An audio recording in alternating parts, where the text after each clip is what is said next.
السلام عليكم ورحمة الله وبركاته. النهاردة يا جماعة كنت عايز أكلمكم على مشروع رأس الحكمة. تم توقيعه يوم الجمعة الموافق 23 فبراير 2024 بين رئيس مجلس الوزراء الدكتور مصطفى مدبولي وممثل دولة الإمارات.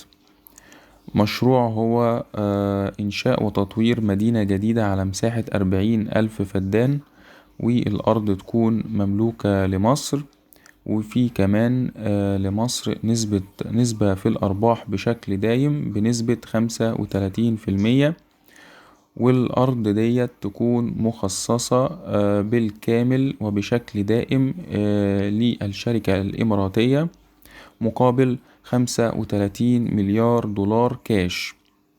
طبعا المبلغ دوت هيخش مصر على شريحتين. الشريحة الأولى مقابل 15 مليار دولار، وهي في خلال أسبوع هيضخ منهم 10 مليار كاش و5 مليار دولار. هي فرق ما بين الودايع اللي كانت فتحاها دولة الإمارات في البنك المركزي، هتستقطع من قيمة 15 مليار، وهيضخ استكمالا لمبلغ 35 مليار دولار مبلغ 20 مليار دولار بعد شهرين من الدفعة الأولى. هيبقى إجمالي ما تتحصل عليه مصر بعد توقيع العقد 24 مليار دولار. طبعا المبلغ الاستثمار كاملا 150 مليار دولار، هيضخوا في تجهيز البنية الأساسية ومتطلبات المشروع. طبعا ديت هتكون على فترة زمنية اللي المشروع بيستلزم فيها بناؤه. طبعا الصفقة ديت هتأثر على انخفاض الدولار بشكل صريح وواضح، وطبعا هتضرب السوق السوداء بشكل كبير.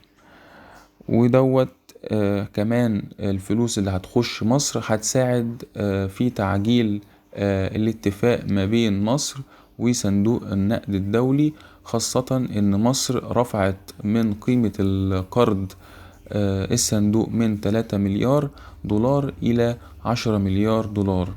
طبعا الفلوس والوفرة في القيمة الدولارية لمصر ديت، خاصة في الوقت اللي احنا فيه، هتساعد البنك المركزي ان هو يعدل سياساته في محاربة السوق السوداء، وهيبقى المتحكم الرئيسي في السوق وفي سعر الدولار هو البنك المركزي مش السوق السوداء.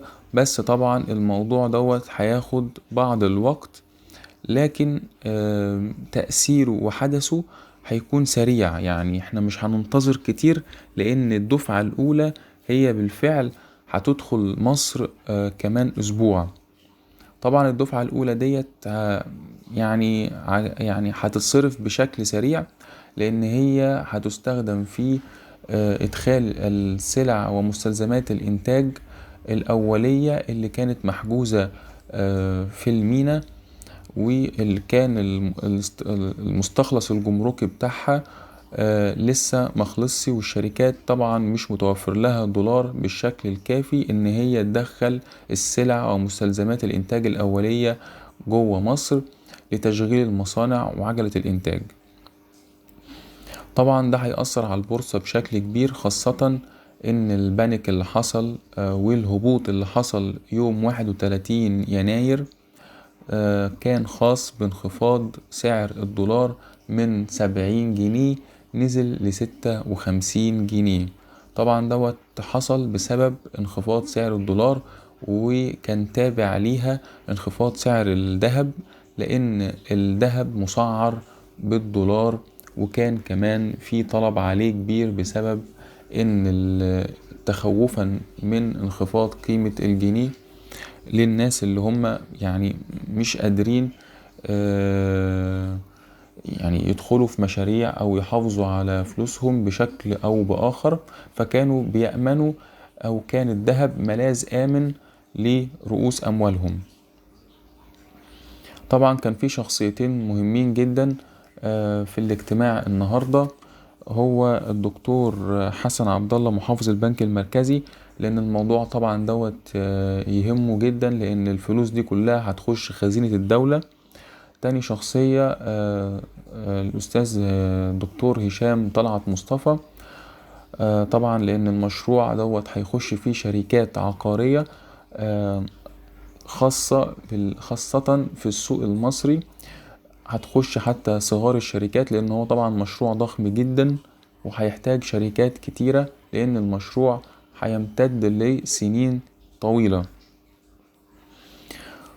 طبعا احنا بنتكلم كده وبنقول لأن في شركات كانت تقييم أسعارها معتمد على الدولار بشكل كبير، والدولار في الفترة اللي فاتت كان واخد حجم وسعر أكبر من سعره، لأنه هو ما كانش موجود، فبالتالي كان في سعر تضخمي جدا. فبالتالي لما هيتوفر الدولار، فالعرض والطلب هو اللي هيقدر يوازن السعر الدولار في السوق عموما، سواء من السوق السوداء أو من البنك المركزي.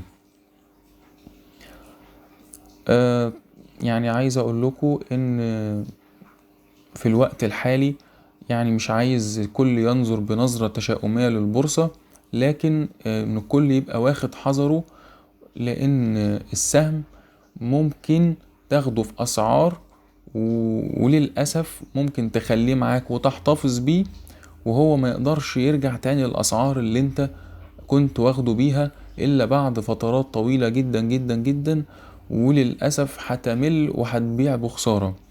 فحفاظا على الفلوس بتاعتكم، خلي يا جماعة دايما يبقى دخولك في السهم ناتج عن تحليل فني وتحليل مالي، لأن تحليل المالي ده مهم جدا، لأن هو اللي بيقول هل قيمة السهم ديت أزيد من قيمته السوقية أو القيمة العادلة بتاعته، ولا قيمته متسعرة بقيمة أقل فبالتالي هو هيطلع.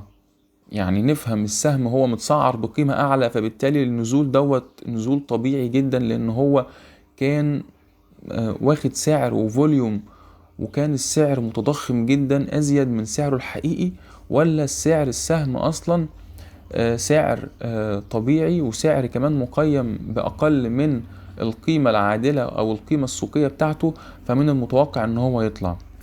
طبعا القطاع العقاري والقطاع الطبي أنا ياما اتكلمت فيهم، واحنا شايفين بالم هيلز وطلعت مصطفى والشمس للإسكان ومدينة مصر ومصر الجديدة، كل القطاع العقاري هيشهد طفرة كبيرة جدا.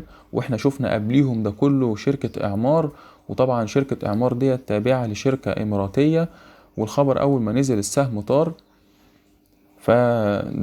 بالنسبة للقطاع العقاري. القطاع الطبي طبعا احنا شايفين شركة إيبيكو، وشايفين ابن سينا فارما، وشايفين بعض القطاعات والشركات المساهمة اللي حصل فيها طفرة في السوق، ولسه منتظرين منها ان هي تدي تاني كمان. فالنصيحة الأخيرة للكل ان هو ياخد باله من استثماراته ودخوله في الشركات او في الاسهم. طبعا الناس اللي هي لسه ما دخلتش او خرجت بارباح، او هي يعني بتفكر تخش في اسهم جديدة وتفتح مراكز مالية جديدة في بعض الاسهم، او حتى هو عايز يعمل متوسطات، بلاش يعني يكتفي ان هو ما يدخلش رؤوس اموال جديدة في السوق. لو هو عايز يحتفظ بالسعر الحالي. اما اذا كان هو بره، ما يخشش قبل 2-3 لان السوق دلوقتي بسبب الخبر وبسبب الاتفاقية والفلوس والدولار اللي هيخش مصر في الفترة اللي جاية، هيعمل اضطراب في السوق. احنا نستنى بعد الاضطراب ما يستقر، نبدأ ندخل في السوق من جديد، ونشوف احنا عايزين ايه من السوق، ونشوف ايه الاسهم اللي حصل فيها استقرار، وايه الاسهم فعلا اللي هي متوقع ليها ان هي تصعد. لكن بدون استقرار وفي وقت اضطراب، يعني تخوفا على فلوس الناس كلها والمضاربين والناس اللي بتخش تستثمر في البورصة، الوقت دوت يعني صعب جدا تقول لحد دخل فلوس. لا، ده انا لو بره خلاص، انا بره. انا لو كنت محقق مراكز مالية كويسة ومحقق ارباح، ابدأ اكتفي بالربح اللي انا محققه. يعني الطمع مش عايزينه يسيطر علينا شوية. لو انا بره انتظر بقى لان السوق يستقر، واشوف بقى انهي سهم الانسب ليا. ونشوف التحليلين يا جماعة، التحليل الفني والتحليل المالي مهم جدا جدا جدا، يبقى التحليلين مع بعضيهم. وان شاء الله هقول لكم على بعض الاسهم اللي ليها تحليل مالي وتحليل فني، وهنراجعهم مع بعضينا وهتكلم عليهم باستفاضة، وهنشوف المبالغ المستهدفاها الاسهم ديت ايه، والارباح المتوقعة منها بنسبة قد ايه. بس برضو في الفترة الحالية يعني هيبقى فيه تجمد شوية بسبب الأحداث اللي ممكن تحصل يوم الحد. فإن شاء الله منتظرين خير، وربنا يوفق الجميع بإذن الله.